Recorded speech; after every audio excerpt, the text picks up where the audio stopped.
waar het ons mekaar ontmoet? As ek nou, Dit was op radio geweest. Ek dink ook so, by Pretoria FM. Ja, jy het die afternoon show gedoen in buiteligprogram. Ja, was die buiteligprogram geweest en ek het jou eers net vir sterkkundige vrae Ja. En toe het ek jou begin inkry elke eerste van die donderdag of eerste donderdag van die maand of iets van Ja, en dit gaan nou nog steeds stuur en te sê dankie. Is jy nie lus om oor die sterre te praat een keer 'n maand nie? Dis en so ek onthou altyd die World Radio Day as waar ek en jy begin lekker saamgesels het. Nou ek my hele lewe wentel rondom radio. Ek het soos 'n opname toe ek nog klein laaitjie was waar ek radio voor 'n spieël binne my pa se skoene. Ag, lekker. Met 'n soos 'n karaoke mikrofoon. Nee, dit was 'n ek dink 'n haarborsel of 'n ding. Ek het geradio, my pa het opgeneem, dis hoekom dit so. Dis spesiaal. Ja, ek is baie bly. Ek is baie bly ons mekaar lekker raak gekuier. Want ons praat lekker wetenskap dinge. Ja. Dit is maar ook nie net dit nie. Dit is wetenskap dinge en dit is diep dinge, vlak dinge, grappie dinge. Ja. En die idee is met hierdie podcast is dat ons praat oor alles wat ons geval. So as jy jy praat oor enigiets. So as ons in 'n haasgat afgaan, dan hardloop ons in 'n haasgat. Ja. Nee, absoluut. Ek stem met jou. Dit is nou die Afrikaans vir rabbit hole. En iemand sal sê anglisisme. Kunsmatige intelligensie raak goed, jong. Ja, dit raak baie goed. Ons moet definitief 'n bietjie gesels daaroor want dit is veronderstel om 'n tool te wees, 'n gereedskapsstuk. Maar ek het nou die dag 'n onderhoud gedoen wat ons bietjie oor kunsmatige intelligensie gepraat het en wat ek die hele tyd sit en dink is dat kunsmatige intelligensie word so baie gebruik deur studente om hulle verslae vir hulle te skryf. Nou, enige dosent, enige onderwyseres, dosent op universiteit maak nie saak nie. Die een ding wat niemand van hou nie is om toetse te merk en verslae te merk. So nou gebruik die professors kunsmatige intelligensie om die verslae te merk. So dit beteken dat die kunsmatige intelligensie is besig om kunsmatige intelligensie te merk en die mense is besig om Netflix te kyk. Dit is bam. Daar is soveel implikasie daarvoor, want wat is die rol van die mens dan? Ja. Want die idee om 'n verslag te skryf is sodat jy kan insig wys of insig kry op 'n onderwerp. Dit word gemerk deur iemand wat veronderstel is om insig te hê oor die onderwerp, om jou te help beter insig verstaan deur vir jou terugvoer te gee, maar die rekenaars doen nou alles vir mekaar. So, dan dink ek, wat is die doel? Maar is daar nie 'n mate van regverdigheid op die einde van die dag, as ons nou praat op 'n etiese manier nie? Is dit nie die eerste voorbeeld dalk van hoe kunsmatige intelligensie regverdigheid teweegbring nie? Want die studente gebruik kunsmatige intelligensie om hulle skrywes vir studies te genereer. Ja. En nou verwag hulle dat 'n mens moet daai kunsmatige intelligensie werk merk. So ek kan dit verstaan dat dosente en akademici besluit, hoorie, maar as julle dit kan genereer met AI, kan ek dit merk met AI. Maar wie leer wat? Dis is die student is nie enigsins het nie meer insig nie. En die ander ding van AI, jy is absoluut reg, is die universiteite word nou 'n leerskool eintlik vir AI om homself slimmer te word. Ja. So basies kan jy dalk nou 'n situasie kry waar een student is besig om sy goed te genereer met Gemini, 'n ander een gebruik ChatGPT en dit word gemerk deur Grok, né? Ja. Dit word gemerk deur Grok. So hierdie kunsmatige intelligensies kry 'n manier om met mekaar te kommunikeer deur akademiese dokumente. Absoluut. En dit is hoe hulle slimmer word. Ek lag, hulle sit nog kodering ook nog in. Ek lag ChatGPT of Gemini. Ja. En Grok vind 'n manier om vir mekaar 'n kode te stuur deur 'n akademiese teks en te sê, hoorie, as jy hierdie kode sien, ek is besig om met jou hallo te sê. Ja. Nee, ek sê jou, dit is die ding van kunsmatige intelligensie op hierdie stadium is dat dis eintlik 'n spieël vir wie die mensdom is.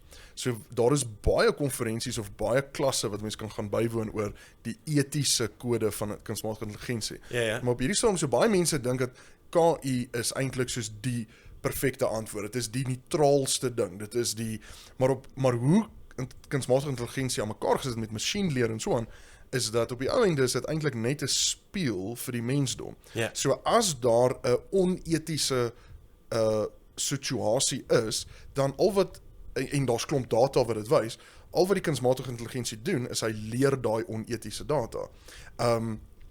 Die kunsmatige intelligensie sal as 'n mens kyk na ek het 'n baie interessante geval, dis miskien bietjie kontroversieel, maar kom ons gesels daaroor. Ek dink dit is nie dis nou nie van die tafel af nie. Niks is van die dis tafel nou om af die tafel. Ja. Dis om die tafel by aan toe van. So ek het dit was 'n baie interessante 'n podcast wat ek geluister het wat gegaan het oor hoe hulle kunsmatige intelligensie wil gebruik om mense die vermoë te gee of dokters in hospitale die vermoë te gee om mense te kan diagnoseer met iets nog voor hulle siek is.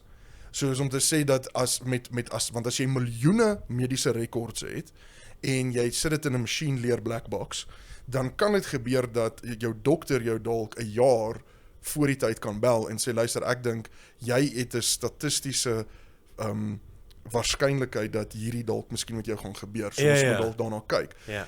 So wat hulle gedoen het, is hulle het gesien, en dit het so half en half gewerk, dit was nie perfek nie, het so half en half gewerk, maar daar was hierdie geval of klomp gevalle, waar mense baie siek geword het, waar hulle aan al die vereistes voldoen het, wat die AI veronderstel was, om 'n rooi vlaggie op te sit, om te sê, bel hierdie pasiënt, jy het hom nou huis toe gestuur, maar statisties gesproke gaan hy dalk oor 'n dag of 3 terugkom, so bel hom nou.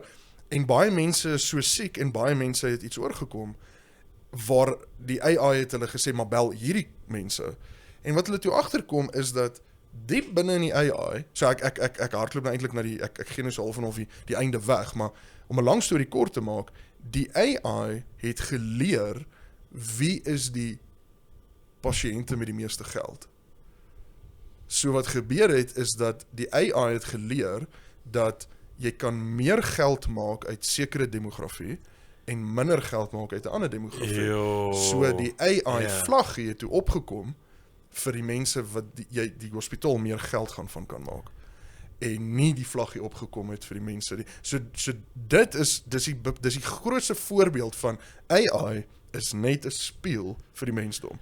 As daar 'n bias is of 'n bevooroordeeldheid of 'n kultuur ietsie of taal ietsie wat meer na die een kant toe lê as die ander kant, AI gaan dit net versterk. Of op hierdie oomblik versterk AI dit net, want dit is net 'n spieël.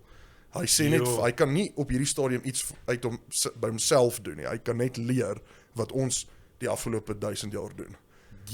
So dit is maar dit sê ons met die gesprek oop hou. Ons moet hierdie goed ontbloot. Ons moet weet dat dit is onder andere wat AI doen, want dit is al hoe ons dit kan beter maak sodat dit nie so hoef te wees nie. Dit is baie interessant.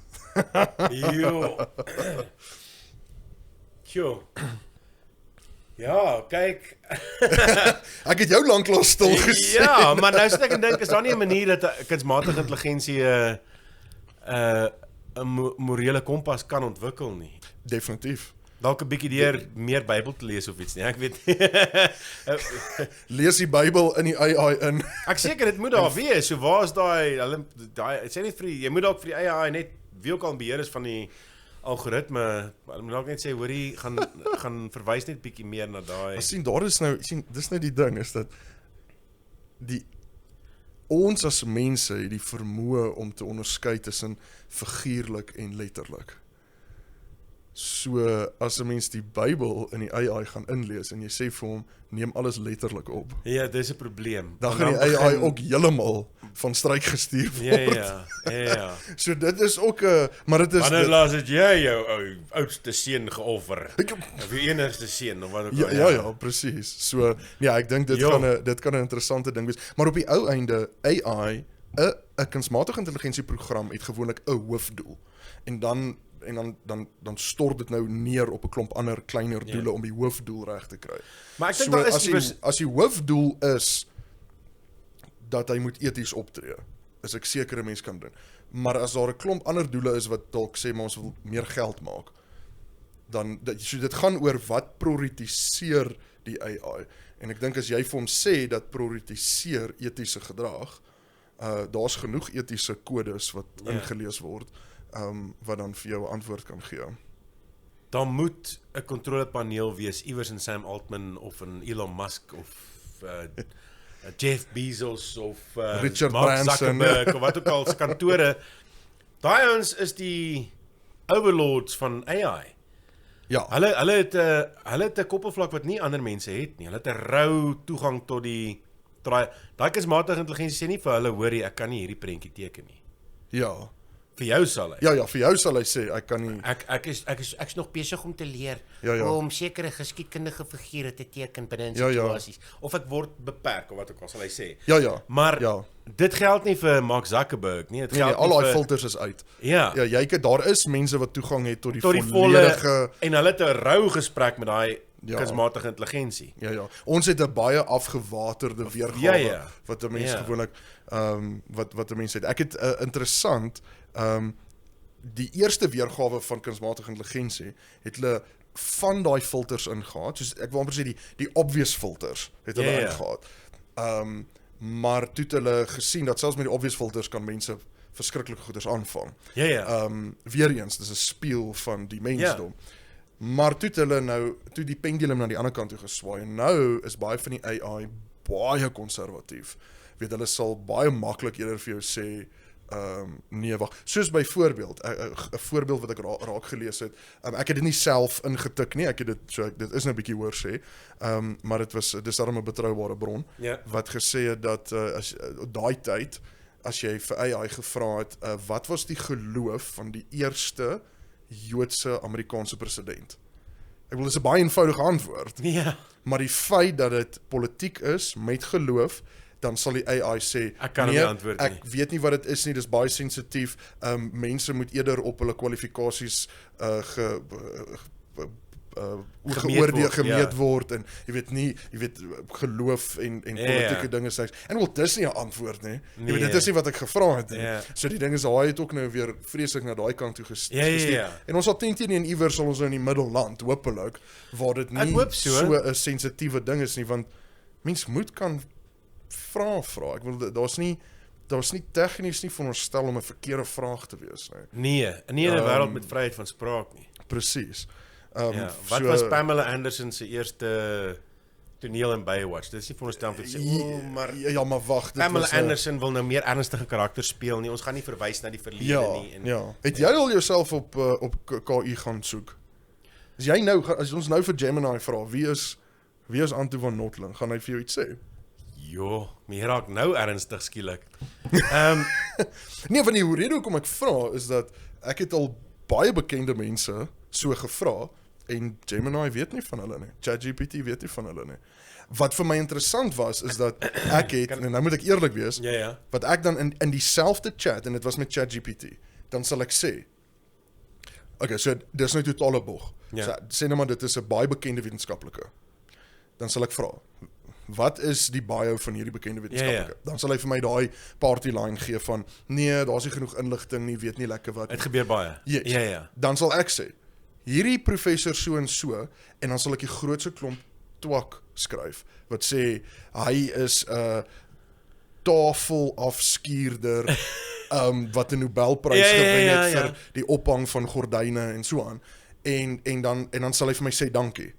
Dan sal ek in die volgende chat vra, wie is hierdie professor? Dan sal hy vir my sê, dit is iemand wat 'n Nobelprys gewen het vir die afskuur van tafels en dit. Dan sê ek, okay, dan maak ek die ding toe, want toe het ek gedink, miskien is dit net om dieselfde chat is. Ja. Dan maak ek toe, maak 'n nuwe chat oop, wie is hierdie professor? Boom. Iemand wat 'n Nobelprys gewen het vir die afskuur van tafels. Dog ek, dit is, kan jy imagine, daai sleutel in die verkeerde hande. En hierdie is iets wat dit het ek persoonlik self gedoen. So dis nie hoor sê nie. Dit het ek persoonlik self reg gekry. Want dit was vir my 'n grapie, want dit is 'n bekende wetenskaplike wat ek ken. Ja. So toe screen grab ek dit en ek stuur dit vir hom. Ek sê vir hom, kyk wat dink ChatGPT is jy. En hy het lekker, weet, hy was geskok en gelag en hy vra hoekom is dit? Toe sê ek, wel, ek het dit vir die ChatGPT geleer. Ek het dit vir hom gesê. So dit was nogal 'n eye-opener. Een van die eerste dinge wat ek in die lewe geleer het op die internet is dat niks op die internet is vir altyd nie. Daai storie is nonsens. Okay. En ek het nou weer geleer alles op die internet is vir altyd. Wel ge-archive. Ja, maar selfs die internet archive is nou die dag gehack, baie van die inligting is weg. Okay. So, en die ander ding is, al die inligting wat jy wil hê moet weg, gaan bly. Want Ja. Murphy, kinders, hierso is die waarheid. ja, Murphy Die is 'n internet bliksem. onthou nie alles nie, maar dit wat jy wil hê hy moet vergeet, gaan hy Hy gaan dit onthou. Maar byvoorbeeld, ons gebruik nogal baie digitale assistente soos Alexa en Google. Ja, Google Home en daai goed. So ons het toestelle in die huis waarmee ons gesels. Ja. En daar was 'n tyd dan want almal doen dit. Mense wat sê hulle Google nie hulle self nie lieg. Ag, dit hulle jok Ja. vir 'n fale. Ek stel geen belang om te weet wat my biografie op die internet is nie. Asseblief, trek die ander een. En ja, Almal absoluut, Google hulle self. absoluut. En wat ek uitgevind het is dat ek was op Wikipedia, ek is nie meer op Wikipedia nie. Maar dit beteken iemand het jou op Wikipedia gesit en iemand het jou afgehaal. Ja. Want Wikipedia is editable. Ek bedoel Ja. Maar dit is 'n kom en gaan. Okay, interessant. Dis interessant. Ek het myself die dag gesit nie, ek was daar. O, jy wil dit Net vir die rekord. Ek het Disclaimer. nie myself opgesit om te kom Wikipedia en sê, hoor hier, wag 'n bietjie. Ja, wag. Hierdie ou dink hy's so famous. So jy verdwyn en Alexa het van my geweet en nou weet sy nie meer van my nie. Wat? Randomly, ja. Nee, ek weet nie hoe om goeders op Alexa te sit nie. Ek sou Ja, dis 'n Amazon. Ja. So sy weet, so die inligting is baie vloeibaar. Goeie genade, dis Ja. interessant. Dis Dit is interessant. En die eerste keer wat sy my beskryf het, sy my baie akkuraat beskryf. Wow. Ja. My wêreld. En dis nie omdat sy jou afgeluister het in jou huis nie. Ek weet nie wat sy doen. Ek weet daar kom nou 'n opgradering in Desember. Ja. Blykbaar, ek is nie seker wanneer hulle dit gaan doen nie. Ek vermoed is nou aan die einde van die jaar. Hulle gaan daar verander in 'n ware AI, soos wat Grok en Gemini en ChatGPT. Want sy het baie beperkte funksies. Okay. Indrukwekkende funksies, Ja. baie van hulle. En jy kan met haar hulle klomp universiteite, ek weet nie of jy dit weet nie. Soos Alexa van Amazon. Sy is verbind aan 'n klomp universiteite se kunsmatige intelligensie, hulle in-huis kunsmatige intelligensie projekte. Okay, so dit soos Alexa is soos 'n bietjie van 'n platform waar waar hulle goed toets. En dan kan jy nou sê ek wil graag chat met Cambridge chatbot of ek wil chat met wie ook al. Hulle het 'n lys iewers op die internet. En dan praat jy en is verbasend soos om met 'n mens te praat, soos wat jy nou met ChatGPT of wat ook al so praat. En dis voor ChatGPT uitgekom het. Okay. Ja. Toe was daai stelsels al aan die gang. Ek weet nie of dit nog funksioneer nie, want ek het dit lanklaas gebruik, maar jy kon ordentlik praat oor enigiets, man. Enigiets onder die son. Jy net lekker sit en chat en sy gesels met jou. En sien, daai tipe tegnologie word dan nou gebruik vir hierdie spam calling. So jy sal hoor as iemand jou bel en ek wil ons almal 'n Truecaller op een of ander ding wat vir jou sê moenie antwoord nie. Maar sê net maar jy antwoord nou per ongeluk want die nommer is nou nuut en jy dink dalk jy verwag dalk 'n oproep. Ja. En wat ek gesien het, ek was nou in die buiteland vir 'n ruk gewees en ek het 'n splinternuwe nommer. Dit was 'n SIM-kaart, niemand het daai nommer nie. Die enigste rede hoekom ek daai nommer het is ek soek data. Ja. So nêrens nie, maar dan kry ek 'n oproep op daai SIM-kaart. Ja. Dan antwoord ek. Hoekom weet ek nie, maar dan antwoord ek. En wat vir my skokkend is dat vroeër jare kon ons dadelik agterkom as dit 'n robot is. Jy doen stemwerk. Jy weet ons as jy daai Telkom tannie. Ek onthou lank terug toe ons nog handfone gehad het in die huis. Jy weet waar daai Telkom tannie.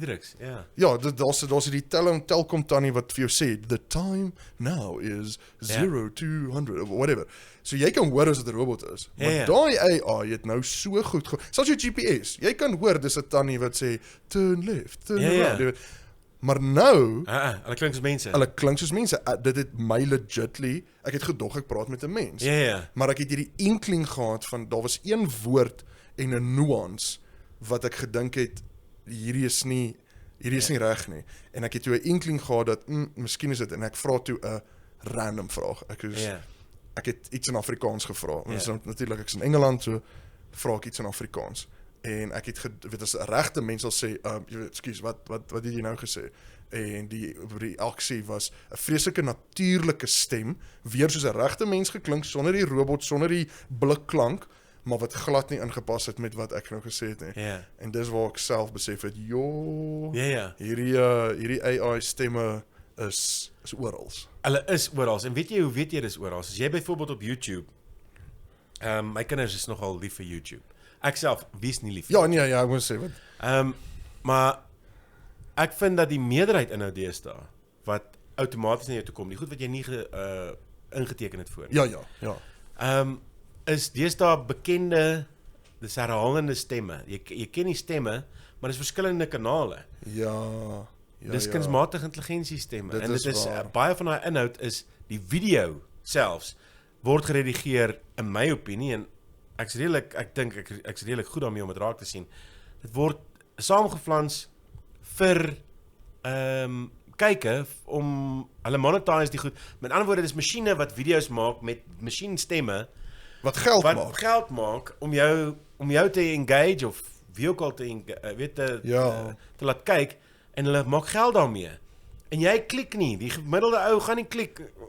Maar dis 'n interessante onderwerp, hè. Partykeer is dit soos super interessant. Ja, Maar ek dink wat ja. hulle doen is hulle vat byvoorbeeld 'n Wikipedia artikel en dan hardloop hulle hom deur 'n AI en die AI skep 'n storie oor Amelia Earhart of wat ook Ja, al. maak 'n 30 sekonde short Ja. oor Amelia Earhart. Ja. En dis met hierdie footage en AI stem en alles. En jy weet nie dit klink soos 'n mens, maar Ja. al wie agterkom is AI. Die stemme klink dieselfde Is op die ou einde. frekwensie Ja. waarteen jy daai video's teekom en daai Ja. stem is daar.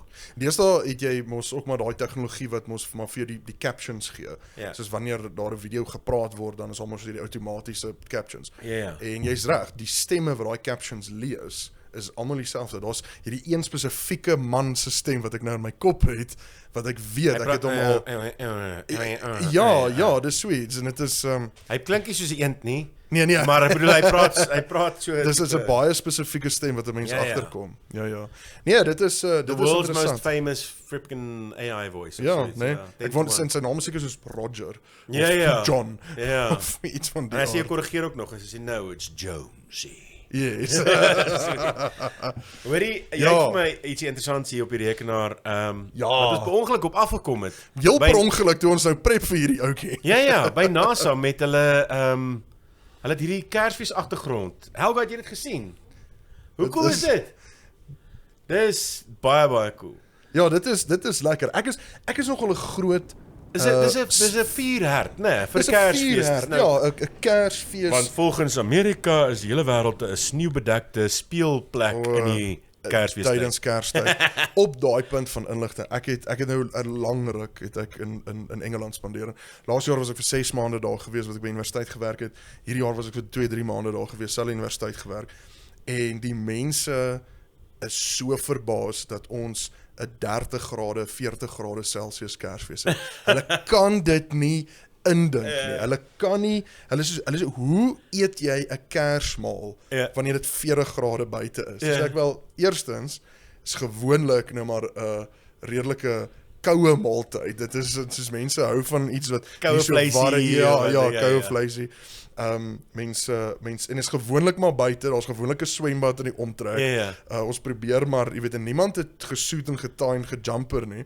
En dis natuurlik die ander ding is dit is nie 'n jersey nie, dis 'n jumper. Okay. Volgens die Engelse. Okay. Maar ja, dit is interessant, maar hierdie is vir my altyd hierdie is altyd vir my mooi om te sien want ek is nogal 'n groot voorstander as mens op YouTube gaan, jy het van YouTube gepraat. Ek skep baie keer 'n ambiance in my huis. Ja. Deur so 'n agtergrond op die TV te sit terwyl ek besig om kos te maak, terwyl ek besig om te werk, dan sit hierdie en weer eens AI created. Ja. Is 'n koffiekroeg sien, dit sien buite die daar's 'n kaaitjie wat so elke minuut opstaan en rond te loop en so iets. En dan sit nou hierdie jazz musiek in die agtergrond. Ek hou vreeslik daarvan en toe ons geprep het vir die ding, toe sien ons nou wel hierso is die Artemis. So dit is nou ek is nou nie 100% seker nie, maar ek gaan nou aanneem dat dit is 10 hulle space launch system wat nou besig is om groot amok te maak lanceer, in 'n kaggel.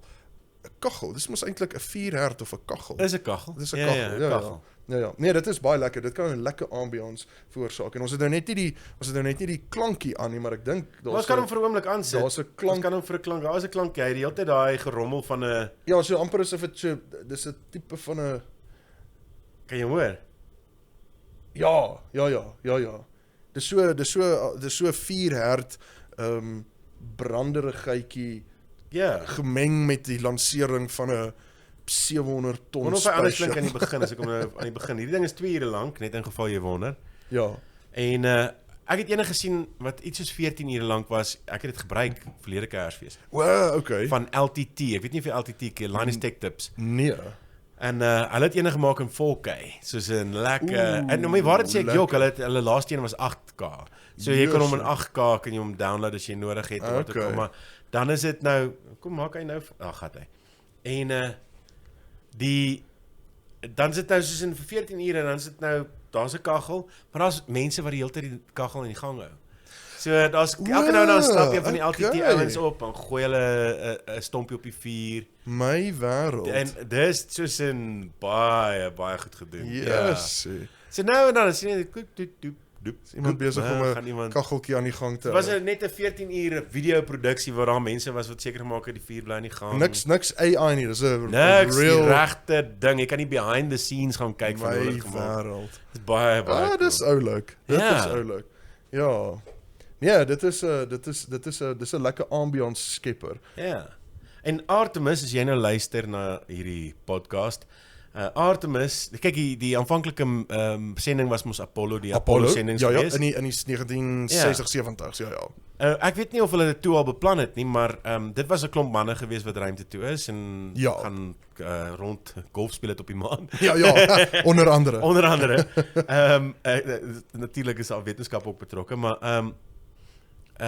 Apollo en Artemis in die mitologie is 'n tweeling. Ja, dit is 'n broer en 'n suster. 'n broer en 'n suster. En Artemis is die sussie en dis nou die ene waar die eerste vrou op die maan gaan staan.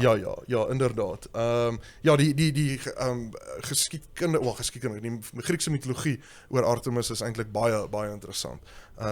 Baie sterk vroulike figuur in die Griekse mitologie. En en nou met Apollo, dit is Apollo se sussie. Alhoewel ek moet net, daar's 'n deel van my wat ek sal dit net moet gaan kyk. Miskien moet ons dit sommer Google. Want ek het Stephen Fry se Mythos se audioboek geluister. Ja. En toe het hulle so oor Apollo en Artemis gepraat en nou onthou ek iets dat was Apollo nie eintlik ook 'n vrou gewees nie. Maar ek praat nou regtig hier die vuis uit. Ek onthou nou Wikipedia. Want soos ek sê, ek is glad nie 'n kenner nie, maar jy's reg. Artemis is die nuwe projek waarmee hulle wil maan toe gaan. Ek sal twin siblings in Greek and Roman mythology and religion, the son of Zeus and Leto. Apollo is a complex and important god. He is associated with many things. Okay, daar's 'n hier, so ek neem aan. Artemis, the daughter of Zeus. And okay, goed. Artemis is the goddess of the hunt. Dan is dit soos ons dit eintlik gehad het. Okay, dan die ding is, as jy nou ooit Mythos al geluister het, nee, daar is 100 miljoen karakters en niemand kon bestaan sonder Zeus nie. Hulle almal is afspring van Zeus. Ja. En is baie oulike stories. Is vir my vreeslik mooi. Maar jy's reg. Artemis, nuwe program wat almal nou in die maan wil en hy word versnel. Dis die groot dele van NASA se budget gaan in Artemis in hoor. Dis nou soos 'n 4-jaar plan, né? Hulle kyk Artemis 1 het hulle om die maan gewentel en hulle het dummy astronauts ingesit met radiation monitors en eksperimente en so. En dit was 'n suksesvolle sending. Dit was 'n suksesvolle sending. Artemis net nie op die maan nie. Ja. Artemis 2 is dieselfde, maar hy's beman. Ja, so hy gaan presies dieselfde wees, net hy's beman. Ja, maar hy gaan nog steeds die land nie. Ja. En dan Artemis 3 is waar hulle dan dieselfde doen, maar dan land hulle op die maan vir die eerste keer in hoeveel jaar. Gaan hulle uitklim? Ja. Ek sou so hoop. Ek het nou nog nie spesifiek gelees dan net op 'n toets en dan gaan hulle op en dan die volgende en dan nee, Vaderland nie. Ek dink as jy tot daar kom, kan jy mense wel uitklim. Ja, dis dan een of ander oponthoud. Dis want die ruimte is vol streke, jong. Ja, nee, dit is waar. Ek dink hulle is 'n bietjie optimisties oor wanneer hulle die soos hulle sê boots on the moon het. Ja. Ek dink hulle is 'n bietjie optimisties daaroor. Groot dele van NASA se budget gaan al vir baie jare vir die Artemis program. Ons is elke jaar baie geïnteresseerd op NASA se budget want dan sien ons wat uit van 'n navorsingsoogpunt af sien ons dan wat befonds word. So NASA het verskillende departemente en kantore en afdelings ensovoorts en dit gee vir jou baie goeie idee oor waar of as mens nou sien waar die geld heen gaan, wat is die toekoms van daai veld of wat kan mens verwag in die volgende jaar of 2. En die Artemis program kry jy weet dis kyk in Engels praat mense van billions of dollars. Afrikaans sal dit nou wat miljard wees, miljarde dollars, Amerikaanse dollars wat hulle kry. So dis baie interessant. Ek dink hulle probeer vreeslik hard om dit weer gedoen te kry. In 'n 2024 manier van doen.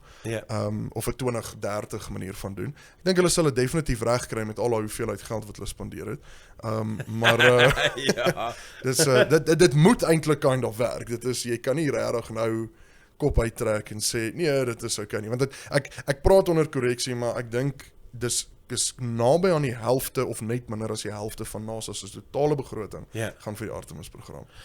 Maar ek praat onder korreksie. Nou, hoekom dit vir jou belangrik is, jy is betrokke met die data van die Parker Solar Probe. Ja, so ek is nou ek het hierdie is 'n spesiale stukkie masjien vir jou. Daai is 'n baie spesiale stukkie masjien vir my.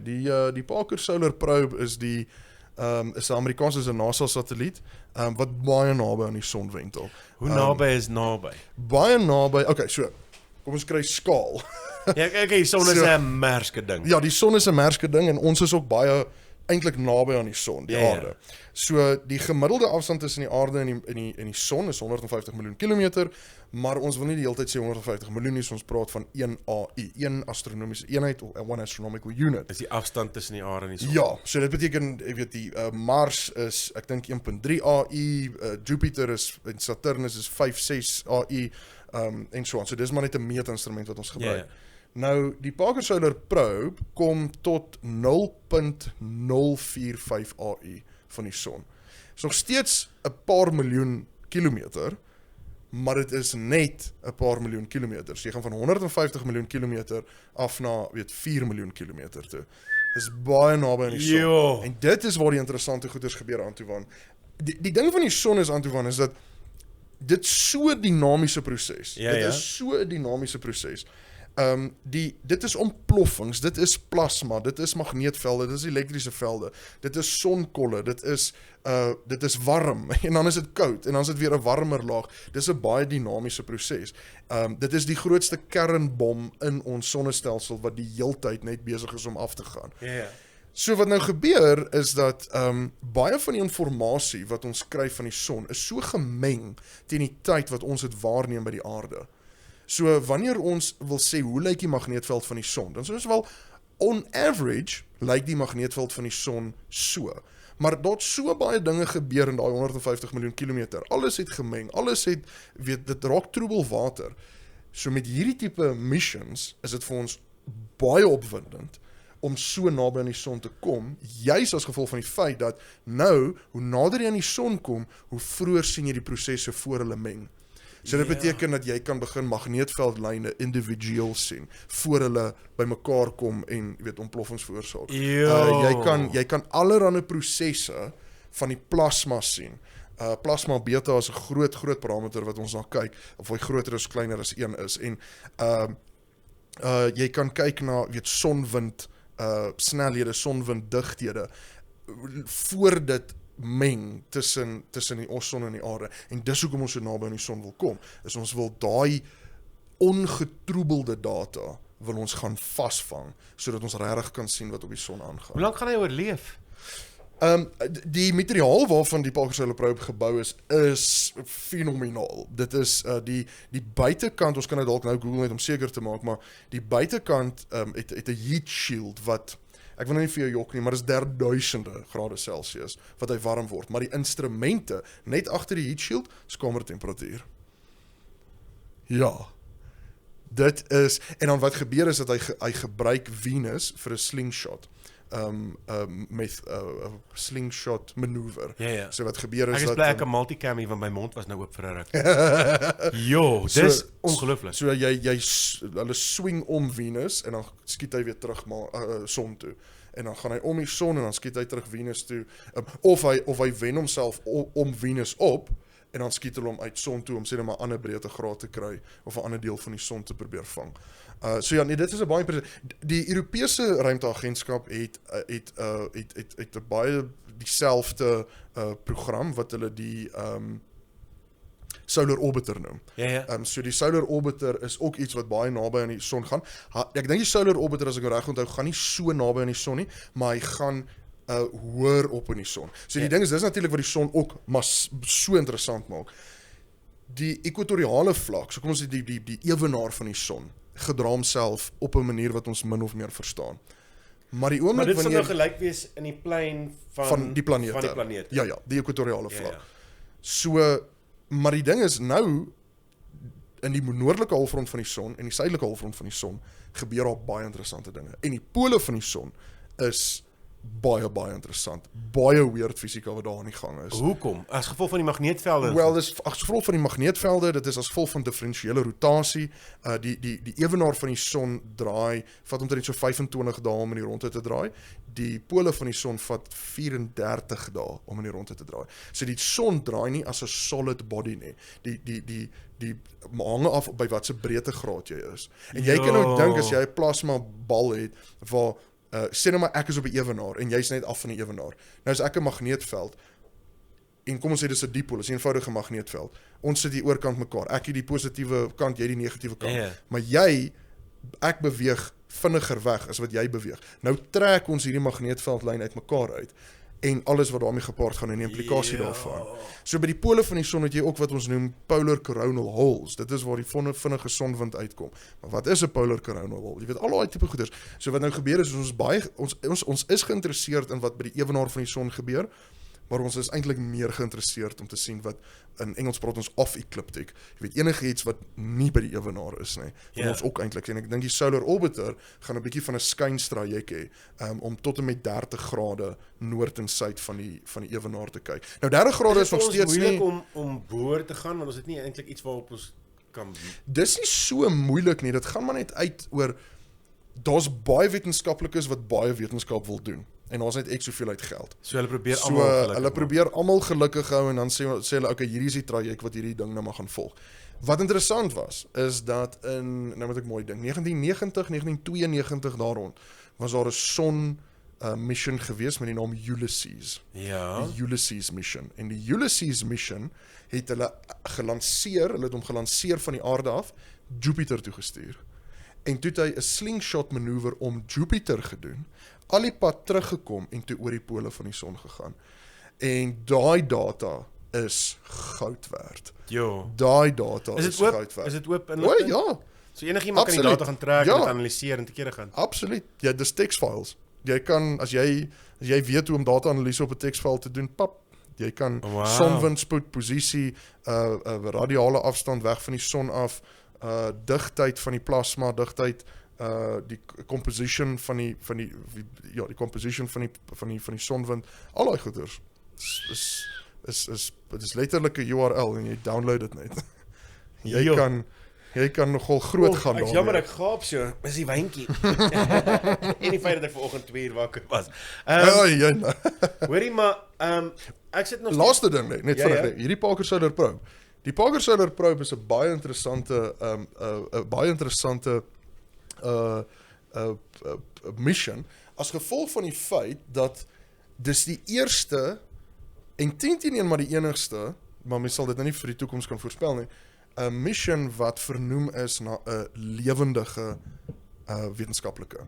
So Eugene Parker was die persoon wat 'n baie bekende en gewilde artikel gepubliseer het in 1958 wat hy die sonwind gepostuleer het. So om te sê dat vir die son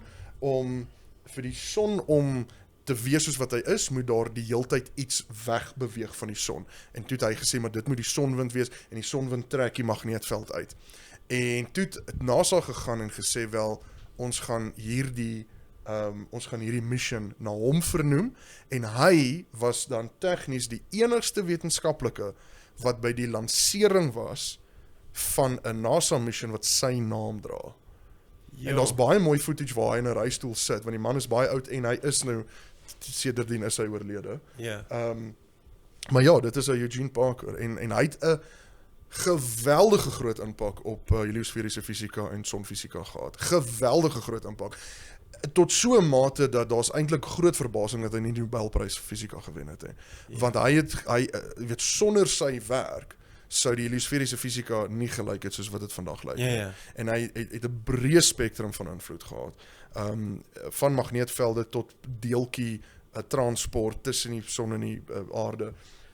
En mense sou eintlik verwag het dat hy 'n Nobelprys sou kry daarvoor, en ek dink dit was NASA of die Amerikaanse regering se manier om hom dan te vereer, om te sê wel, dan gaan ons 'n mission naam vir beter as 'n Nobelprys. Ja, dit is amper beter as 'n Nobelprys. Net jammer hy het nie geleef om dit te sien. Maar hy het geleef. Ja, hy het geleef, dit is juist die ding. As hy kon die lansering sien, en hy is so 'n jaar of 2 daarna is hy oorlede. Dit is fantasties. Ja, nee, hy kon dit sien en dit is die is beter as 'n Nobelprys. Ek dink ook so, dit is die Nobelprys. Het jy jou naam op daai chip laat grafeer vir daai dit was nou al 2 sendings dink ek wat dit gedoen het.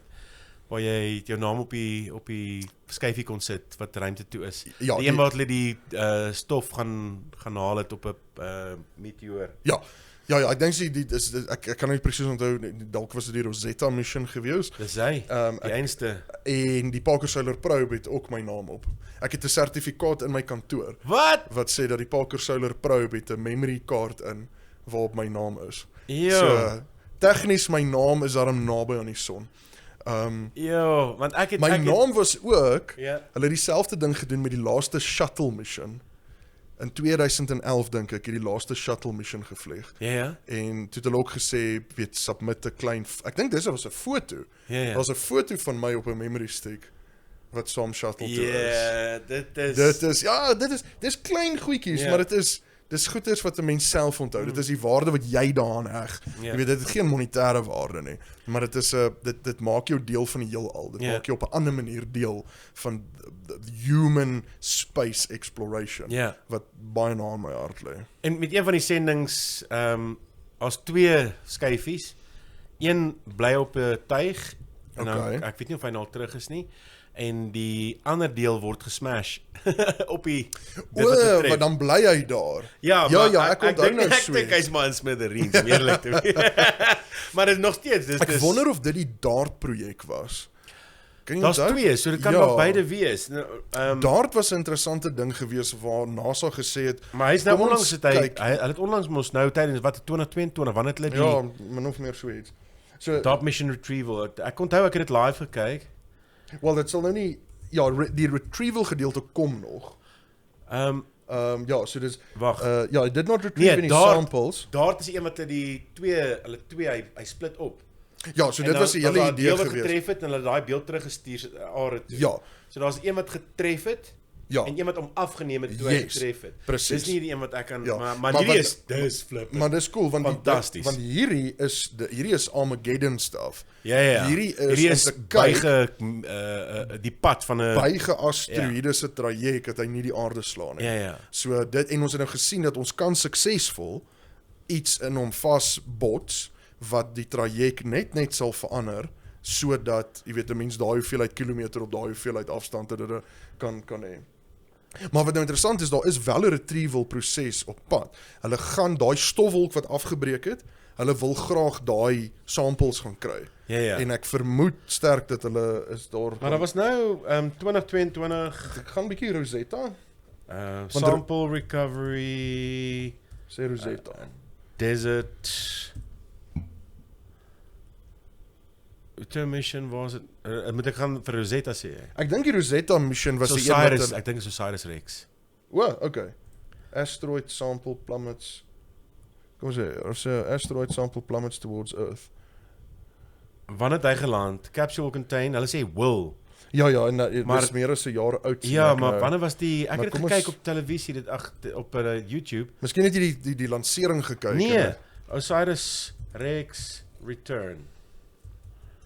Dit was 'n helse storie man. Bennu and back, Journey's End. Hierdie was hy. En hy afgekom in die woestyn geland en daar's 'n nee man. Ek sê jou nou, dit het gebeur. Waar is die ding? Daar's 'n sample collected from asteroid Bennu. Okay. 1 year ago. En hulle het hierdie nog oulik, hulle hou 'n sekere hoeveelheid van daai stof. Hou hulle in reserve vir toekomstige wetenskaplike toekoms wat beter tegnologie is dieselfde met die maansamples. Ja. Die maanmonsters wat nou nie maanmonsters nie, maar dis die Afrikaanse woord vir 'n sample, het nou nie maanmonsters teruggebring nie. Ja. Maar dieselfde met die maanmonsters, is hulle het dit is ook weggebere in kluise om seker te maak dat as ons baie beter tegnologie het een van die dae of oor 10 jaar, 20 jaar, dan sal dit maklik gesien kan word en ja, okay. Ek is seker jy het dit gesien. Ek gaan met jou eerlik wees, ek het dit nie gesien nie, maar nou moet ek ook 'n eerlike ding sê oor wanneer mense hierdie ruimtewetenskap doen, hè. Ek spesialiseer in die son. So my dag en nags ek lei studente op met sonfisika en heliosferiese fisika en so aan. En daar is soveel lanserings, daar's soveel Starlink SpaceX lanserings, daar's soveel NASA lanserings, daar's soveel NASA projekte wat elkeen sy eie span het, wat elkeen sy eie lansering het, en dit is baie keer oorweldigend. Jy kan nie trek hou met almal nie. Ja. Maar omdat 'n mens nou die weet mense sien my en sê, het jy gesien SpaceX het dit en dat en dat. En dan moet ek baie keer sê, jammer ek het dit nie gesien nie. Nee, mens kan nooit dit sê nie. Jy moet sê, verblywend dat jy dit so stel, want dit beteken dat die navorsing is uitgebrei. Dit is NASA. Maar my grootste vrees is hierdie geld vir dit opraak. Dat die ouens net sê, man, ons fokus op aardse probleme. Nee. Dit is die verkeerde manier om dit te benader. Ja, daar's 'n ou saying wat sê ons weet dat die dinosaurs het nie 'n space program gehad nie, want as hulle een gehad het, sou hulle hier gewees het nog. Ek hou van daai. So dit is 'n interessante ding. Mense kan dit nou 'n bietjie gaan, jy weet, oopmaak en ontvou en afpak en so aan, maar dit is maar basies waar dit op neerkom. En die ander ding wat ek moet dit altyd sê, want ek het gesien dit maak nogal 'n verskil. Jy lig 'n baie goeie punt wat sê, maar ons het soveel aardse probleme. Hoekom gaan ons gaan haal 'n asteroid sample? Hoekom gaan ons maan toe? Hoekom gaan ons as daar mense honger is op die aarde en presies dit. En daar's konflik en is oorlog en so aan. So die groot ding wat 'n mens moet verstaan is dat alles is 'n belegging. Nou klink ek soos Dawie Rood. Maar dit is korrek. So wanneer 'n regering, okay, 'n regering miskien is 'n swak voorbeeld, want regerings hoef nie noodwendig iets te doen wat profit maak nie of wins maak nie. Maar veral die privaat maatskappye, baie beleggings word gemaak in die ruimte-industrie, want jou return on investment kan tot 1 tot 16 wees. Vir elke dollar wat jy in die ruimte-industrie invest of belê, kan jy $16 terugmaak. Het sy natuurlik baie if buts en maybes en so aan. Die groot ding is dat wanneer NASA se budget uitkom, en elke jaar kom NASA se budget uit, hier in, ek dink gewoonlik Maart terug, dan kom NASA se budget uit vir die volgende finansiële jaar, en dan is daar klomp radiostasies wat my bel en sê, ons moet nou gesels hieroor, jy weet, hulle wil nou soos, hoekom is daar, jy weet, $4 miljard vir die Artemis program, terwyl $1 miljard sal alle mense voed in Afrika vir 3 jaar, of jy weet iets van die jaar. Ja. En dan sê ek altyd, ek verstaan en so, en dan gaan mense hierdie gewone praatjie van dit is 'n belegging en jy weet jy maak eintlik meer geld, maar die groot ding is dat mense moet verstaan dat die geld wat spandeer word in die ruimte-industrie bly op die aarde. Dis nie dat ons $5 miljard in 'n suitcase pak en dit opskiet en dan is dit nou gone. Dan is dit nou weg. Dis glad nie die geval nie. Daai $5 miljard is salarisse. Dit is research and development. Dit is grade. Dit is kinders se skoolgeld. Dit is ingenieurs. Dit is support personnel. Dit is training. Dit is research. Dit is equipment. Dit is ingenieurswese. Dis wiskunde, dis fisika, dis chemie, dis geologie, dis universiteite. En dit is die vooruitgang van die mens. Is presies dit. So wanneer NASA hulle budget bekendstel, moet mense dit sien as dit is wat hulle belê in 'n sekere industrie op die aarde. Dit wat ons verloor, wat ons nooit weer terugkry nie, is 'n paar kilogram, is 'n paar ton waterstof, jy weet, fuel, en is 'n paar ton yster of jy weet aluminium. En ons verloor dit ook nie vir altyd nie, want daar's ander meteoriete wat die aarde tref wat ons weer opvul. Ja, presies. So en ek het al gesien baie mense, weet wanneer hulle daai hoor, en soos, Maar dis waar. En die oomblik as mens daai besef, dan besef jy, okay, maar jy weet dit is nie verkeerd vir NASA om daai werk te doen nie. Dit is nie verkeerd nie. Inteendeel, dit is hoe baie van die universiteit aan die gang gehou word. Dis hoe baie industrie aan die gang gehou word as gevolg van die ruimte-industrie. En dit bly interessant. Stephen Hawking het 'n interessante opmerking gemaak wat my nogal getref het. Ons het 'n beperkte hoeveelheid tyd om van die planeet af te kom en 'n ruimte spesie te word. Oor permanent. Ja. Want ons hardloop uit brandstof uit. Ons hardloop uit brandstof uit as ons gaan vasklou aan die brandstof wat ons die afgelope 100 jaar gebruik het, ja. Wat kan ons gebruik as ons nie dit gebruik nie? Wel, daar's 'n klomp ander goeders wat Of gaan ons maar 'n railgun ons gaan met elektrisiteit die vuurpyl in die lug moet inskiet. Dis seker moontlik.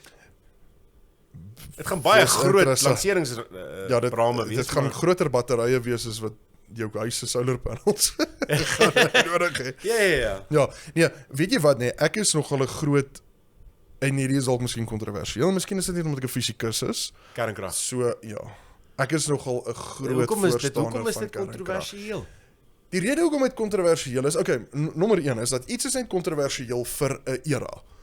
So byvoorbeeld weet mense praat baie keer oor goeters nou wat jy weet nie ons kan nie daaroor praat nie. Ja. Maar 80 jaar terug was dit die norm. Ja. Ek hoop nou nie ons word gesensuur hier nie, maar ek wil dit is in die geskiedenisboeke opgeskryf dat jy weet coke het kokain ingehaat baie jare terug. Jy weet kokain was iets wat al 'n bekende feit. Presies, jy weet so dit is mense moet net die geskiedenis sien. En die vraag is hoekom is dit nie meer daar nie?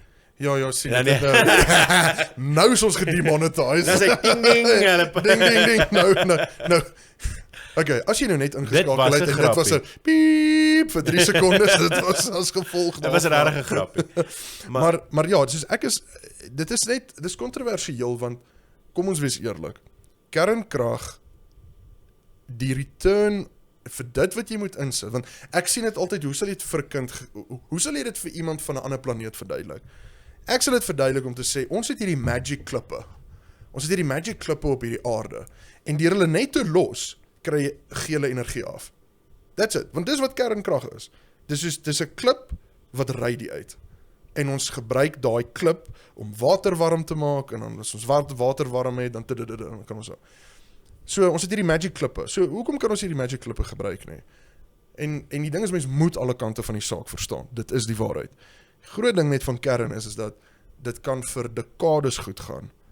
En dan as dit een keer skeef gaan, dan loop dit soos epies skeef. Dan is dit Fukushima skeef. Presies, en Chernobyl skeef. En ongelukkig het ons nou daai voorbeelde. En kern is nou maar ongelukkig iets wat geweaponise is.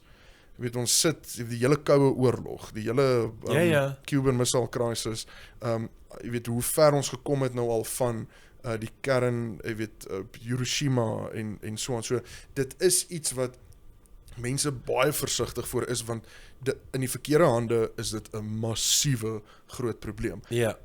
Maar die ding is dat ek voel en miskien sal elke politikus nou verskriklik met my stry, maar van 'n wetenskaplike oogpunt af voel ek dat daai gesprek moenie gesluit word nie, want ons het hierdie magic rocks. Ja. Ek weet dit klink nou vreeslik. Maar daar is tans hulle besig om weer hulle begin nou weer. Ja, dit is groot bouprojekte. En die ding is dat wat ons het 'n groot onus om seker te maak dis veilig. So wat ek weet wat baie keer nou gebeur veral in die afgelope ruk is dat bou 'n kernkragstasie, maar 'n kleiner ene wat byvoorbeeld vir 'n munisipaliteit gebou is. En ek weet al die mense wat hierdie video sien gaan sê maar Suid-Afrika het die tegnologie gehad. Daai Pebble Bed goeders. Suid-Afrika het die tegnologie gehad. Binne die Centurion Mall was hulle hoofkantoor. Ja, presies. Ja. Reg langs die BBMR, as ek reg is. Ja, so dit is ek weet daarvan, maar as gevolg van 'n klomp redes is dit nou, jy weet, basically Amerikaanse tegnologie geword. Presies. En nou moet ons daai klein reaktors koop by die Amerikaners, wat eintlik maar net ex-Suid-Afrikaners is. Daar's 'n hele storie en daar's 'n hele geskiedenis met al die konteks en al die goeders. Ek verstaan dit baie goed. Ja. Feit van die saak is ons het die tegnologie. Ons het die tegnologie as elke munisipaliteit se eie klein reaktortjie het. Maar Roan, nou kom ons by die volgende. Dis 'n ding, ek het hierdie gesprek al met 'n paar mense gehad wat nou gaan regop sit en sê, Ja. maar jy moet aantoe want en 9 uit die 10 keer is mense pro kernkrag en ek is ook pro kernkrag tot op 'n punt. Ja. My vraag is net, is Suid-Afrika die plek vir dit? Het ons die vaardigheid om dit veilig te doen, beskermd, want ons weet hierso word mense gooi spanners binne in Ja, nee, daar is binne in stoomketels in by kragopwekkers en goeder. So ja, ek dink dis my vraag. Is ons stabiel en veilig genoeg? Jy sien, ek dink dis nou die volgende gesprek. So die eerste gesprek is dit wetenskaplik die regte ding om te doen. Absoluut. So maar dis ook maar eintlik sonkrag, né? Ja. Die son is 'n groot kernbom wat afgaan. Nee, wat ek eintlik bedoel is die materiaal. Meeste van die energie wat ons gebruik is in elk geval van die son af. Selfs olie. Ja, hang af hoe ver jy dit wil terugtrek. Mos bome en toe hulle die Ja, dis wat ek bedoel. Soos dinosaurs is eintlik daar's hierdie oulike meme om te sê dat jy die regte dinosaur gehad uitgefossify, whatever mense dit noem. Ja. En toe maak iemand olie van hom en van die olie maak hulle toe plastic en van die plastic maak hulle toe 'n klein dinosaur. Dit is so full circle. Ja. Ek hou daarvan, maar ek hoor jou vraag en ek dink ons planeet is gevorm uit die ontploffing van 'n ou oerster, heel moontlik, bes moontlik. Ja, die formation, okay, die formation die materiaal kom eintlik altyd uit 'n son. Ja, soos 'n supernova tipe ding wat ontplof het. Ja. Die groot ding is kernmateriaal, is dit stermateriaal? Is kernmateriaal? Ja, kyk, Iran en die dis moeilik om te sê dit is kernmateriaal, dis 'n kernproses. Ja, maar ek meen, wat is die byproduk van 'n ster? Van die son brand op helium en wat nog? Hy brand op waterstof. En helium is soos die as. Byproduk. Okay, so helium is die byproduk. En dan op 'n stadium gaan die waterstof opraak en gaan hy begin helium brand. Ja. En dan maar jy kry ons sonne wat of sonne. Ja, sterre wat al hulle brand verskillende kategorieë brand swaarder en swaarder. Ja, en dan op 'n stadium wanneer jy by yster kom. Dis by die periodieke tabel waar jy begin die en dis waar die supernovas lê. Ja, so wanneer as hy begin yster brand, dan is dit 'n degenerative proses. Wat beteken dat hy brand dan baie vinnig uit. Daar is nie die byproduk is nie brandbaar nie. Ja. So dan brand hy baie vinnig uit en dan kollapse hy homself en hy ontplof uit. Die son sal nooit supernova gaan nie. Hy word maar net 'n rooi dwerg of iets. Of sal hy eendag Nee, hy sal 10. Wel, ek kan nou nie verseker sê nie, maar ons weet dat die son is min of meer in die helfte van sy lewensduur en hy sal 10. Dank Vader. Daar's daarom ten minste nog hoeveel biljoen jaar oor? 4,5, 3,5. Okay, so tegnies is dit ons venster om van die planeet af te kom. Ja, dit is tegnies. Wel, dis nou die ander ding is dat die son se leeftyd is dit, maar in hierdie leeftyd word hy groter. Hy gaan die aarde insluk op met tyd. Voor die son ontplof is die bewering of wat ons dink as ons modelle reg is dat hy gaan swel tot hy die aarde se wentelbaan ingevreet het. En ek bedoel die son moet net 'n klein bietjie skuif en dan is dit te warm. Okay, ons moet dalk net 'n plan maak om. Ja, of baie goeie ligversorgers uitdink. Ja. Nee, ek dink om net terug te kom daarvan, jy weet, is Suid-Afrika reg vir die kernkrag? Dis nou weer nie 'n wetenskaplike vraag nie. Dit is nou weer sosiaal, polities, ekonomies, al daai goeders en ek dink die konservatiefste ding wat ek kan sê is ek dink ons kan daar kom. Ons is dalk nie nou daar nie, maar ek dink as al genoeg gewilligheid is, kan ons regtig daar kom. Maar ja, op hierdie spesifieke oomblik van die dinge, op hierdie spesifieke oomblik moet mens baie versigtig wees met kern, want daar's baie dinge wat jy kan doen met ander tipe elektrisiteitsvorme, wat miskien baie vergewensgesindheid is, of vergewensgesind is. As iets verkeerd gaan, dan is dit nie so groot boor op. Ja. Maar met kern, as daar iets verkeerd gaan. Ek is 'n groot voorstander van gebruik daai son. Ja, nee, sonkrag definitief. En ek bedoel, ons sien sonkrag is al hoe meer effektief. Die sonpanele word groter, die effektiwiteit van die sonpaneel word meer neem toe. So definitief. En ek dink wat 'n mens behoort eintlik te doen is jy probeer eintlik hierdie krag puzzle te bou, hierdie kraglegkaart. Sit 'n klomp goeters wat daar waar die wind die hele tyd waai. Gaan sit windturbines daar. Daar waar die son die hele tyd sit, die hele Noord-Kaap onder sonpanele as dit nou regtig moet. En sit 'n paar, jy weet, Die ding is as jy dit doen dan word hy skielik groen. ja, dis waar. Ja. Ja, Want maar dan nee, nou skaduwee op plekke waar daar nie skaduwee is nie en as dit reën, eweslik al begin dan nou goedjies oorleef wat Ja, ja. Dit sal interessant wees hoe wat se impak kan en dit gaan definitief 'n impak hê. En natuurlik, mense sal nou nie die hele Noord-Kaap onder die sonpanele Nee sit man, nie. ek sou Maar dit dit doen is- net om te kyk wat gebeur. Ja. Sien as Antoine nou president was, Ja. dan moet julle weet dat Jou bokke sal altyd in die skadu loop. kom na die Noord-Kaap. Jou skape en jou beeste, alles sal kom na die Noord-Kaap. Hier loop alles in die skadu. Ek kan sommer daai advertensie hoor. Ja. Nee, ek dink Noord-Kaap was nog nooit so cool nie. ja. Daai advertensie skryf homself. Ek sal vir jou sê, o, herde. My maat, Ek het Appington. trauma, ek het sielkundige trauma, ek moet daaroor praat die hele tyd want anders dan kom dit nie uit. Jy moet dit my net- stelsel jy moet dit uit jou- Dit bou op en dan moet ek daaroor praat. Dan moet ek dit net noem, hallo Appington. Ja. What's Appington? What's up Appington? Ja, nou gaan lekker slaap dat sy hy vir ons 'n rekening stuur. Daai lekker slaap mense gaan Ja, vir ons 'n ja, ja. rekening stuur. Ja, hulle gaan. Ons het nou hulle grappie gemaak. Appington, ek is baie lief vir julle, hoor. Ja, nee, Appington is. Weet jy wat is nice van Appington? Ek weet ons hardloop nou hierso van Bakspoort na Stuurpoort toe, maar Dis die lekker ding van Maar dis ons. lekker. Ons kan net gaan waar ons wil. jy weet Appington het 'n verskriklike groot lang aanloopbaan. Appington. Ja. Is dit het, daai ene wat ondergronds gaan? Nee. Maar Wel, ek het al miskien. gehoor mense praat van een wat Daar ondergronds. is 'n die aanloopbaan in Appington is baie lank. Tot so 'n mate dat baie vragvliegtuie vlieg uit Duitsland uit Appington toe met die nuwe BMW's en Mercedes'e, dan kom doen hulle hittetoetse in die Noord-Kaap. Ja. So daar is vragvliegtuie so 747's en so aan wat uit Duitsland uitvlieg, dan plak hulle daai badges toe want hulle wil nie die nuwe shape van die nuwe Ek het al gesien merk aan sit weggee hulle nie. ek het hier in Pretoria het ek al gesien Ja. toetskarre. Dan sit hulle 'n spesiale decal op al hulle Ja. dit lyk amper soos camo. Ja, Wat hulle opsit dat jy nie met 'n kamera die lyne kan afneem. yes, presies so. Ja. En so ek het al 'n paar keer gesien daar Appington, jy weet, Springbok op Port Nolloth toe daai Ja, plek. ja.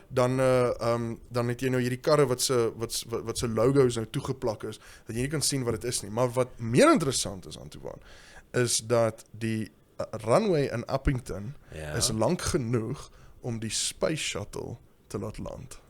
En is dit as prins so gedoen? Ek weet nie of dit as prins so gedoen is nie.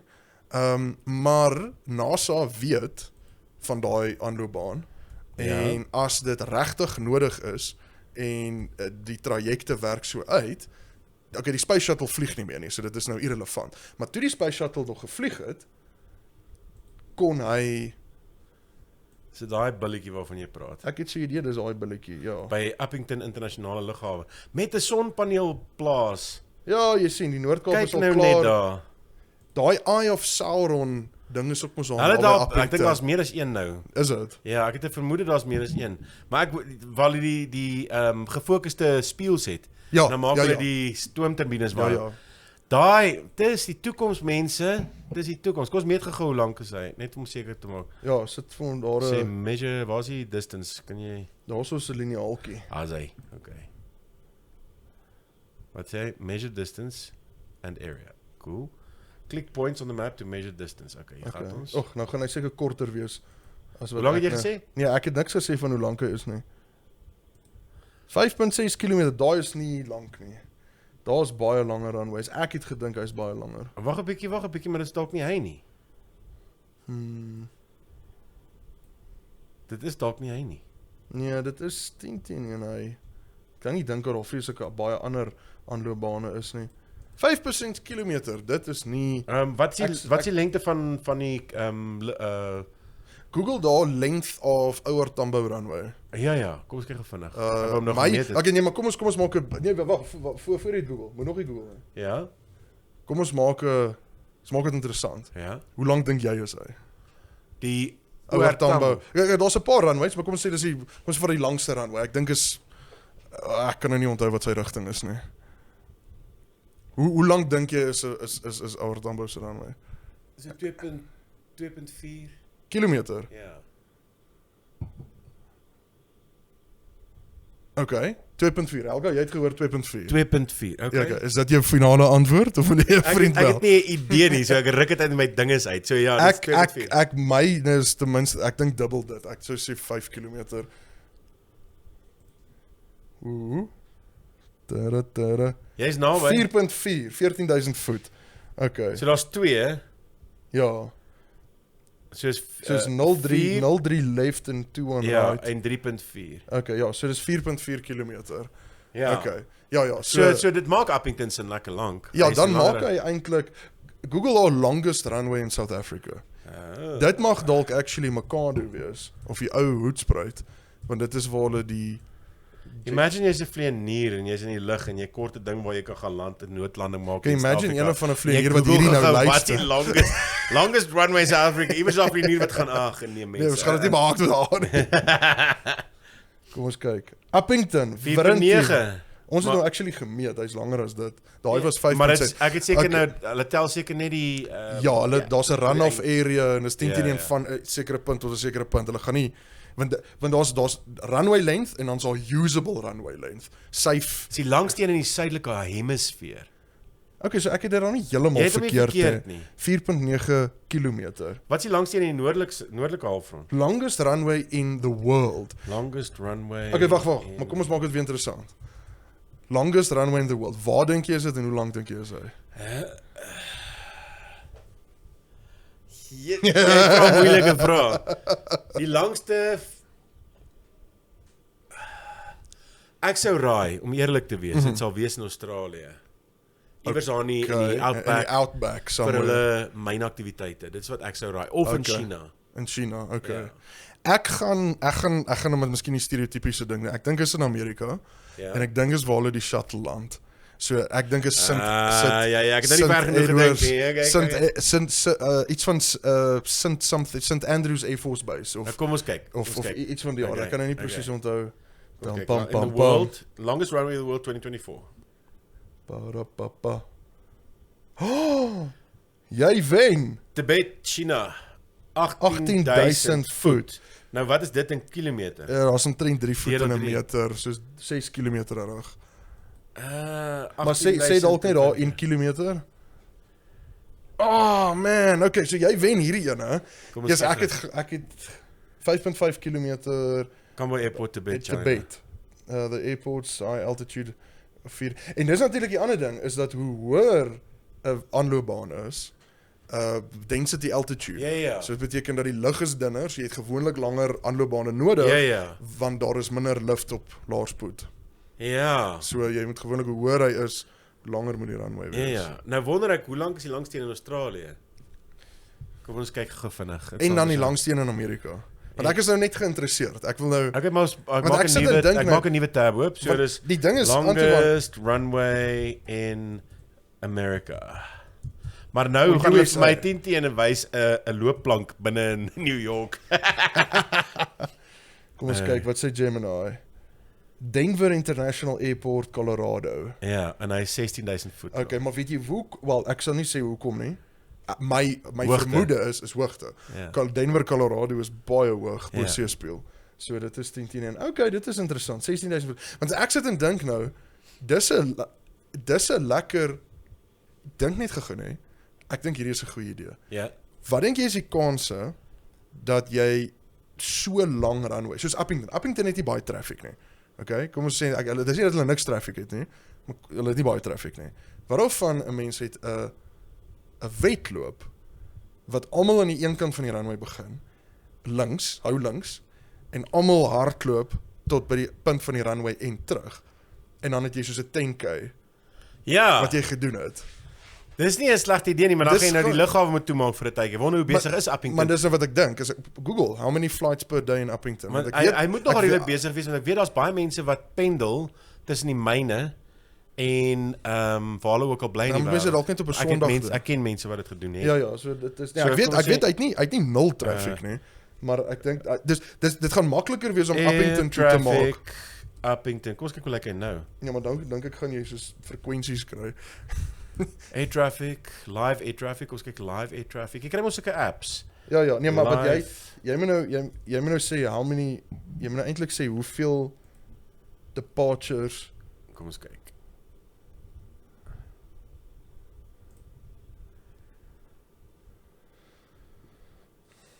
Is dit nou alles in een dag? Hierdie is een dag. Jesus, daar's baie meer vlugte as wat ek gedink het. Arrivals, maar lyk my Airlinks die enigste een wat so toe vlieg. Maar dis hoeveel vlugte? Dis 1, 2, 3, 4, 5, 6 vlugte 'n dag. Ja. Maar jy sal iewers 'n tent kyk aan inpas daar tussenin. Veral tussen daai 12 uur, 1 uur die middag en 6 uur die aand. Jesus, kan jy ja, maar dis nou die warmste gedeelte van die dag. Ja, maar jy maak die Appington warm hart jou. Gaan jy in Appington op die 12 uur die dag Miskien in die winter. 10k doen? Miskien in die winter. Miskien, ek weet nie wat is hulle wintertemperatuur. Ek dink dit sal seker onder 40 wees. Kom ons kyk gou. Maar ek is nie seker. Lowest daytime temperature In die Appington. in Appington.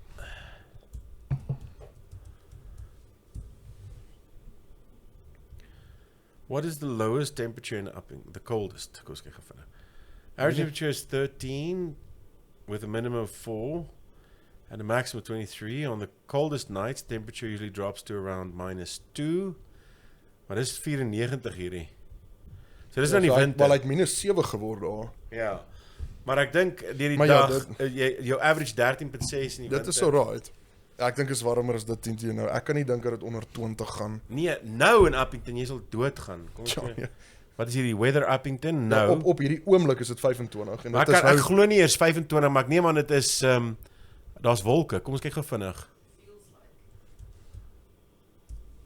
Kom ons kyk gou lyk dit. Agter jou. Boerlosie. Ja. Okay. Kom ons kyk gou vinnig. Ja, sien Uppington. Daar's wolke nou, maar ek weet nie hoe dit gelyk vanoggend nie. Kom ons kyk gou vinnig. Of teen 12 uur die middag nie. Nee, kyk. Uppington.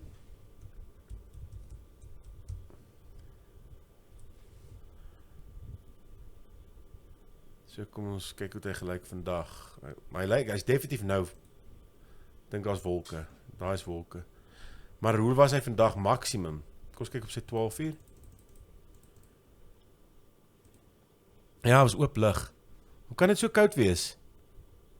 27 is hierdie tyd van die jaar. Ja, 27 is eintlik die mense dra baadjies daar. Ja. Ja. Is 'n bietjie. Maar ja, nee, ons sal nie. Maar ek sal môre is dit dink weer 31 en oormôre is dit weer 35. So ja, daai vat hy. Ja nee, dan sê hy vir jou buk. Vat die pak sla. Nee, dit is ek geniet nie daai dit is so verskriklik. Nee. Jy ken mos my Uppington storie. Nee. My trauma. Nee, vertel. Nee. Kyk as jy nou na die kaart kyk van Uppington. Ja. Waar is ons nou? Daarso, né? Ek het daar gewerk vir 'n ruk. Wow, okay. En toe een Kersfeestyd, toe ry ek van daar af onder toe na die suidelike hek toe en ek eindig in Uppington. Okay, goed. Gaan jy daar by Fuels Drif iewers? Ja. Waar kan ek nie presies onthou wat ek gebruik het nie, maar hoe dit Okay. ook al gebeur, wat 'n grenspos nie, maar ek eindig vir die aand 8uur in Uppington. Okay. Dis heluit warm. Dis soos ek wil doodgaan warm. En ek was nog nie so vet soos ek nou is nie. En ek was plomp, maar nie so vet soos ek nou is nie. En agter die aand boek in by die Protea Hotel daar in Uppington en kry my kamer en alles en ek kom daar in die maar ek's moeg man, ek's op. En dis 'n ver entjie pad en die lugversorger wil nie werk nie. Maar ek's te lui om te gaan kla. Ek's net op. Ek wil nie. Nou lê ek en ek sweet en ek gaan dood. Ek gaan dood nie. Ek wil nie saamwerk nie. Ek lê van 8uur af tot 1uur die oggend. Staan 1uur op, gaan vat 'n koue stort. Daai koue stort is lou warm water. Dit was en dis niks teen 'n hotel, nie 'n great hotel, maar toe ek uit in die diens is vriendelik. Alles net vir die rekord. Dit is wonderlike mense. Maar 1uur die oggend kom ek uit die uit die stort uit en dis een van daai boks lugversorgers wat so in die venster is. Ja. Jy weet mos waarvan ek praat, Ja, ja. in die venster. En ek skop hom so met my voet en hier begin die ding werk. Hy maak so begin hy werk. Ek kry my afgestel nie, ek slaap onder 3 komberse tot die Ag nee. Maar eerder dit is wat jy jouself as jy jouself warm kry en sweet, dis Toe vries begin jy hy daar in werk, Appington. toe vries ek in Appington. So, ja. Ja, dis daai maak 'n knap sin met ironies. Maar wat is daai liedjie? Dis daai eerste 20 minute. Dis daai eerste 1 2 3 4 5, wat is dit? 5 ure. Nee. 5 ure van hel. Het jy dan ligversorging in die kar gehad? Hy lig versorg in die kar, ja. Okay, ek sou daai eerste 5, ek sou in die kar gaan sit. Sit dan idle kar op buite. Ek soek net 'n bed, ek is moeg vir die kar. Ja. Maar jy's reg, ek moes eintlik dit maar gedoen het. Maar Maar toe vries jy daarom. ja. Maar jy weet mos daai tipe hit as jy uit 'n ligversorgde kar uitklim en hy slat jy so in die gesig. Dis soos om in 'n oond in te stap. Ja. Dit vat jou asem weg. Jo, nee, Appington is nie vir sissies nie, dis verseker. Nee, dit is ek het 'n paar mense geken wat in Appington groot geword het, net noord van Appington. Ja. En dit is ook, weet hulle sê self, jy wil nie daar in Desember gaan nie. Daar is nie 'n manier nie. Nee. Jy hardloop weg. Ligversorging. En dis hoekom ek soveel respek het ook vir die Namibiërs, is hulle seker die ouens wat die les die beste geleer het. Daar's ligversorgers oral. Daar is hulle vat nie nonsens van dit nie. Hulle flip. As daar nie 'n seewentjie iewers af is nie, dan is jy onder 'n ligversorger. Dit is Ja, dit is goed. Good on them. Good on them. Ja. As jy nie by die see kan induik of in 'n swembad of wat ook al nie, dan is jy onder 'n ligversorger. Dis so maklik so dit. Ek dink hulle penetrasie is van die hoogste in die wêreld en dit kom by ligversorging. Okay. Genade. Ek dink Amerika is 95%, ek dink, van mense is meeste van die dag onder ligversorging, toegang tot ligversorging. Hier by ons baie laag. Baie laag, ja. Nee, dit is, maar ek dink dit is ook omdat ons 'n elektrisiteitskrisis gehad vir die afgelope. Ek weet nie, dit was nog voor dit was ons. Ek dink ons is maar net soos 'n bietjie meer harde kwas. Miskien. En is duur. Ja, dis duur. Dit is duur. Dit is duur. Maar ja, alhoewel Amerika se krag ook maar duur, maar ja. Jy bedoel die aircon self is duur. Die aircon self is duur en elektrisiteit tariewe wat so opgaan is nie so eenvoudig nie. Ja. Ag, wat maar. Ja, sien, dit is lekker. Ja. Dis lekker. Hoorie nou dankie vir die wyn. Dis 'n groot plesier. Ek het is hy wyntjie, kos maak hom gou klaar. Roan, hierdie was nou lekker. Dit was lekker. Dankie Antoine. Dit was lekker. Ek gaan hom gekuier. Ja, ek gaan hom stelselmatig soms nou opgradeer. Ek wil kameras hier in die lug hê. Ek moet ook 'n klein drones hê wat so rondvlieg met kameraatjies wat heeltemal silent is wat geen mikrofoon optel nie. Wat geen mikrofoon optel nie. Hulle vlieg in die hele tyd so hulle kry vir ons die beste skote met kunsmatige intelligensie. Ek wil nou net sê ons sal 'n Gemini oplaai daar en hy sal ons die beste shots doen. Kan jy dink as ons eendag op daai punt en dit is nie ver in die toekoms nie, Roan. Dan is ons by 'n punt waar jy vir Gemini sê of vir ChatGPT okay, ek soek 4 drone kameras in die lug en dan sê hy geen probleem nie en sê hy okay, hier in die vertrek maak seker ek soek 'n skoot, maar jy moet asseblief nie my boksvrieskas in die hoek in die skoot kry nie. Ja. En dan doen hy dit net so. Ja. Ja, nee, dit is so. Nee, maar dit was nou verskriklik lekker. Cheers. Jy is 'n meester dat jy vir ons wyn georganiseer het. Ja, nee, dit is 'n wyntjie en 'n kuiertjie. En net vir die rekord, hier is wyn, né? Dis nie 'n wynlose huis nie. Ja, nee, ek weet, maar ek bedoel, ek moet nou ek is daarom ook nou 'n goeie gas as ek dit so kan stel. En hierdie is 'n lekker wyn. Wat 'n wyn is dit? Ek is nie 100% seker nie, is een wat ek gegaps het. Nee, moenie die storie van die herkoms van die wyn vertel nie, want jy weet wat 'n wyn dit is. Dis 'n Charles Lang and Sons. Dis cool. 2022 dink ek. Hoe spreek mense dit uit? Is dit Carignan Shiraz Ruby Cabernet?